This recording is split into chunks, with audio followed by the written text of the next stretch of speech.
Hello friends, स्वागत है आपका आपके अपने लीगल चैनल में। मैं हूं एडवोकेट सनी शर्मा और दोस्तों आज की इस वीडियो में आपको बताने वाला हूं कि मेंटेनेंस केस में आपको क्या क्या नहीं करना चाहिए, क्योंकि यदि आप कुछ गलत करते हो, यदि आप गलत तरीके से केसेस को लड़ते हो तो डेफिनेटली आपकी तकलीफ बढ़ेगी और हमको तो तकलीफ को कम करना है ना। तो फिर आपको ये समझना चाहिए कि आप क्या चीजें गलत कर रहे हो जो आपको नहीं करनी चाहिए, कहां आप जल्दबाजी कर रहे हो जहां आपको आराम से चलना चाहिए, कहां आप आराम से चल रहे हो जहां आपको जल्दबाजी करनी चाहिए। सब कुछ क्लियर करूंगा आज के इस वीडियो में।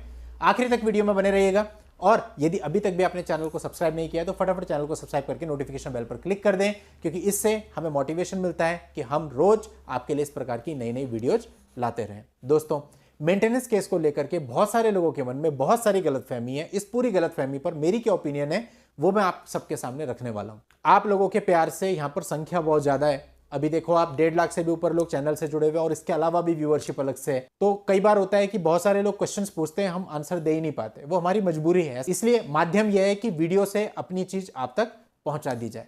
तो अभी बहुत सारे लोगों के जो पिछले काफी समय में प्रश्न आ रहे थे ऑन कॉल या ऑन व्हाट्सएप या फिर कमेंट्स में, उन पर आधारित ये वीडियो है। कई सारी चीजों को मैं कवर करने वाला हूं। सबसे पहली बात जो मेंटेनेंस केस में ध्यान रखनी है वो ये कि रिप्लाई जल्दबाजी में फाइल नहीं करना, जल्दी फाइल नहीं करना। टाइम लो, आप 1 डेट 2 डेट निकाल सकते हो, उतना टाइम कोर्ट से ले सकते हो, कोई दिक्कत नहीं है किसी भी प्रकार की। रिप्लाई को अच्छे तरीके से ड्राफ्ट करो, अपनी पूरी तसल्ली करो, अपने वकील साहब की पूरी तसल्ली कराओ, उसके बाद आप वो रिप्लाई कोर्ट में फाइल करो। सेम चीज एप्लीकेबल होती है जो आपका सुप्रीम कोर्ट का एफिडेविट फाइल होता है, वहां पे भी आपको जल्दबाजी नहीं करनी। एफिडेविट को आराम से ड्राफ्ट करो, फॉर्मेट निकाल के फिल करने की जरूरत नहीं है। एफिडेविट में भी बहुत सारी ऐसी जगह होती है जहां पर आपको चीजों को एक्सप्लेन करना पड़ता है, तो आप मेरे हिसाब से एफिडेविट को भी ड्राफ्ट करना चाहिए, जो मेरा वे है। बाकी सबकी अपनी ओपिनियन हो सकती है। इसके अलावा दोस्तों, अगर आपके ऊपर मेंटेनेंस की अमाउंट बनती है, एंट्री मेंटेनेंस आपके ऊपर बनता है, तो आपको इसको चैलेंज करना चाहिए। अगर आपको लगता है कि आपकी किन्हीं परिस्थितियों को कोर्ट ने ध्यान में नहीं रखा या फिर आपका जो मेंटेनेंस का क्वांटम है वो ज्यादा है, तो फिर ऐसे में आपको उसको चैलेंज जरूर करना चाहिए। लेकिन दोस्तों, इसके साथ साथ ये भी ध्यान रखना चाहिए कि क्वांटम यदि बहुत रीजनेबल है तो फिर आपको चैलेंज नहीं करना चाहिए। ऐसे में आपका टाइम और पैसा खराब होता है। अब एक कंफ्यूजन है दोस्तों, जो कि बहुत सारे लोगों के मन में होती है कि मेंटेनेंस का केस है तो आपको अधिकतर राय मिलती है कि आप अपने मां बाप से अपनी बेदखली करा दो। देखो, आज के समय पे आप ये कह सकते हो ये पूरे तरीके से र्यूमर है और आप इस बेदखली के चक्कर में जो कुछ भी करते हैं वो केवल आपका wastage of time and money है। इन चीजों से कोई भी फर्क किसी भी प्रकार का नहीं पड़ता है, तो मेरे हिसाब से ये सब चीजें बिल्कुल भी ना करें। एक और इलॉजिकल सी चीज कई बार सुनने में आती है कि अपने माँ बाप से अपने ऊपर मेंटेनेंस का केस करवा दो।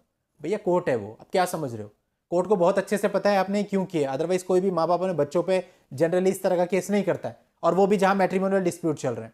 तो आप क्या समझ रहे हो, इससे आपको कोई फायदा मिलेगा? कोई फायदा नहीं मिलेगा, नुकसान होगा। मेंटेनेंस का केस अपने माँ बाप से खुद पे मत डलवाओ, सामने वाली पार्टी पे डलवाओ डीवी का केस, और वहां पर उनसे कंपनसेशन मांगो, उसका फर्क पड़ेगा, उससे उनके ऊपर प्रेशर आएगा, एक केस का प्रेशर होगा, उसमें जाना पड़ेगा, और अगर कोर्ट सही समझेगा, उचित समझेगा, तो हो सकता है कंपनसेशन का भी ऑर्डर कर दे, उनकी पॉकेट से पैसा जाएगा।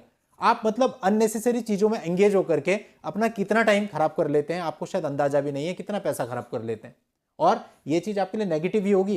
कोर्ट देखेगा, अच्छा भाई ज्यादा तितर बन रहा है, माँ बाप से केस कराया मेंटेनेंस का, माँ बाप को देता है मेंटेनेंस। तो ये इस तरह की चीजें मत करो। कोर्ट में भी कोई मशीनरी या रोबोट नहीं लगा है, कोर्ट में भी हम और आप जैसे इंसान हैं जो सारी चीजों को समझते हैं। आप कितने मुकदमे देखते हो? 1 2 3 अपने आजू बाजू के। मैं कितने देखूंगा? शायद कुछ हजारों में। कोर्ट कितने देखती है? हर रोज में पता नहीं कितने देखती है। तो फिर आप सोचो कि क्या कोर्ट को ये सारी चीजें नहीं पता? तो थोड़ा सा लॉजिकली अपने को काम करना चाहिए। कुछ भी स्टेप उठाने से पहले सोचना चाहिए कि जो हम कर रहे हैं वो लॉजिकल है भी, या बस हम आंख बंद करके किन्हीं चीजों को फॉलो कर रहे हैं।